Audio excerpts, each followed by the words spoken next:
Assalamualaikum warahmatullahi wabarakatuh. Salam sejahtera buat kita semua. Baiklah anak-anak, untuk kali ini Ibu akan melanjutkan materi kita tentang observasi. Ibu akan mengulang materi observasi berdasarkan pengertian, ciri-ciri dan fungsi, struktur dan kaidah, interpretasi teks observasi, dan laporan hasil observasi.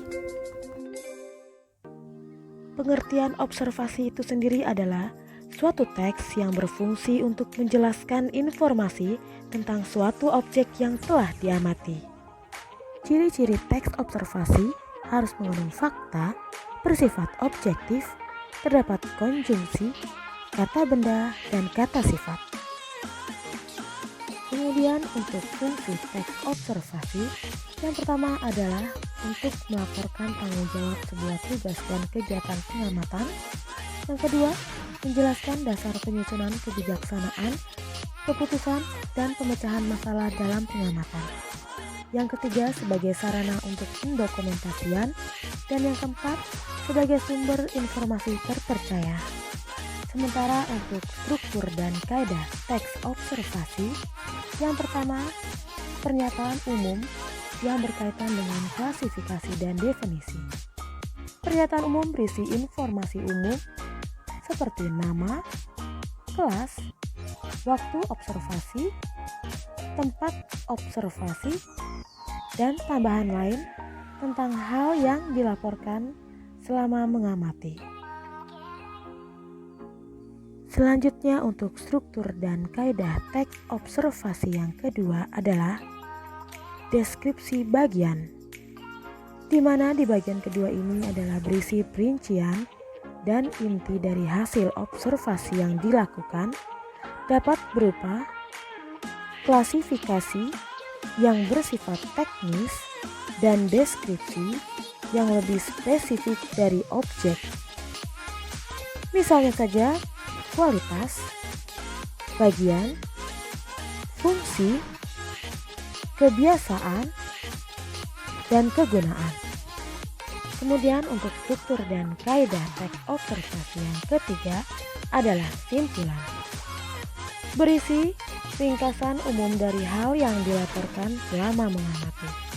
Untuk kaidah teks observasi, yang pertama, menggunakan kata benda atau peristiwa umum sebagai objek utama pemaparannya. Contohnya, lumba-lumba hidung botol. Yang kedua, menggunakan kata kerja definisi seperti adalah, merupakan, yaitu.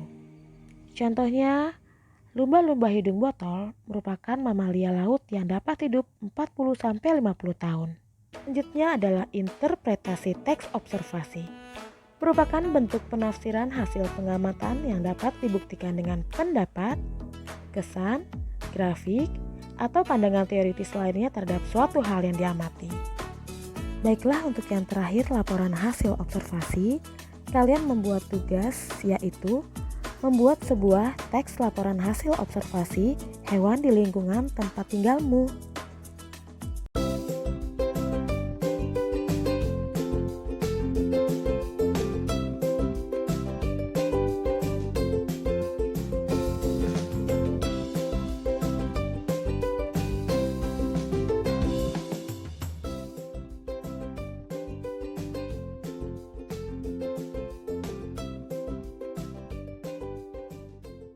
Hewan lainnya yang bisa kita observasi adalah kucing atau anjing.